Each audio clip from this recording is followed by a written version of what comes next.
Hello, my name is Chris Stark with Chris Craft Construction, and James Hardware Company has asked me to come here today to show you how to measure and install for a sliding mirrored closet door. When measuring for your closet doors, always measure the width first and the height second. When measuring, you want to measure from the existing finished wall on the left side over to the existing finished wall on the right side.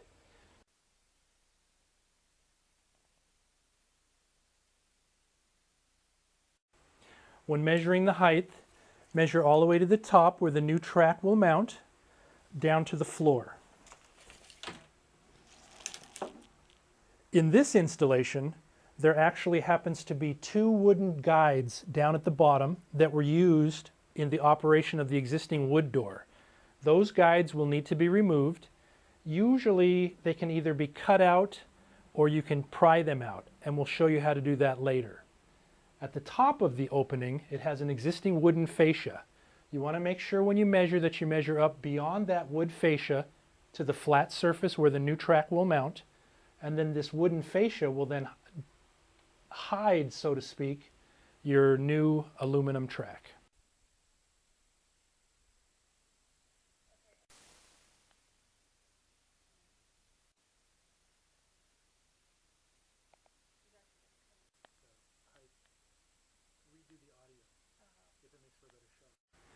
This opening measures 95.5 by 71.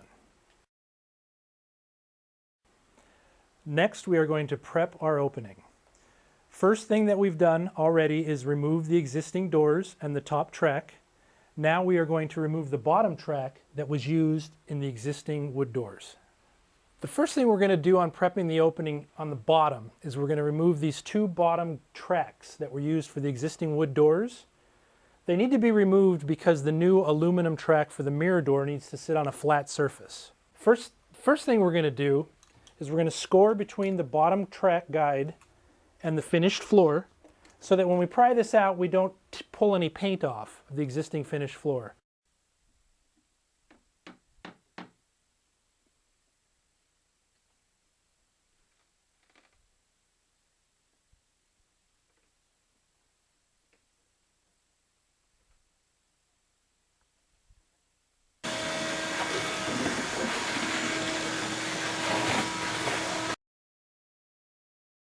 So now that we've got the bottom track cleaned out, we have this is the new bottom threshold piece for the sliding mirrored wardrobe door.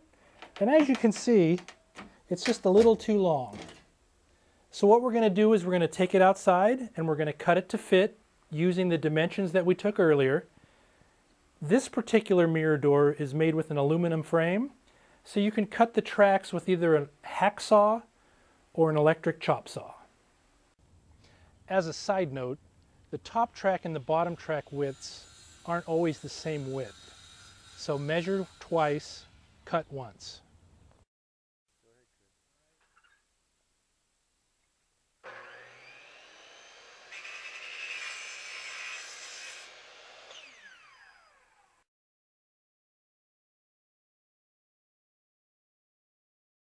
So far, this installation has strictly dealt with a wood floor installation. Pretty basic. If your installation involves a concrete slab underneath your carpet, what I have found that works the best is if you lay your track in the opening, underneath where your screw holes are, put a piece of blue tape on top of your carpet. Then with your pencil, you can mark through the screw hole onto the blue tape, remove your track, and then you have the perfect location of where you need to drill through your carpet, through your padding, and into your concrete slab, where you will then add a plastic anchor that will be used for the installation of the bottom track. When installing the top and bottom track, refer to the installation instructions to let you know exactly where the tracks are to be located. In this installation, the bottom track is designed to be recessed 5/16 of an inch further into the closet than the top track is. Using the screws provided from the manufacturer, I will now fasten the bottom track to the wooden floor.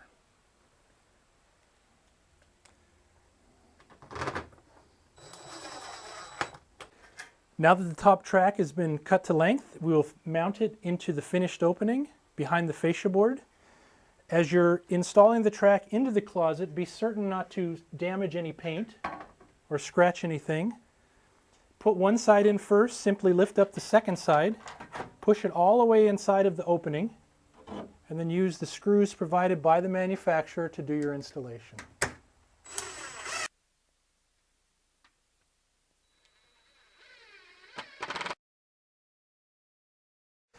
Okay, we're in the home stretch. Now that we've installed the top track and the bottom track, it is now time to install the mirror panels. There are wheels on the bottom and guides on the top. Obviously, you want the wheels to be on the bottom. When you do the installation of the mirror panels, you're going to put the inside or back panel in first, and then after that you'll put the front panel in second. It's pretty self-explanatory. What you need to do is just grab a hold of the mirror panel, lift it up into the back track, and then set it down on top of your bottom track. Now you're ready to adjust the wheels. For this particular manufacturer, you adjust the rollers simply by turning the screw counterclockwise. What this does is it pushes the wheel down into the track, raising the panel up, giving you the proper clearance from the panel to the bottom track. That snap you just heard is the guides on the bottom wheels snapping themselves in place into the bottom track. Panel number 1 is installed. Now it's time to install panel number 2. Again, simply grab it from both sides, slide it up into the top track, and set it back down on the bottom track. Now this panel, the wheels are ready to be adjusted. And there you have it, a brand new sliding mirrored closet door installed.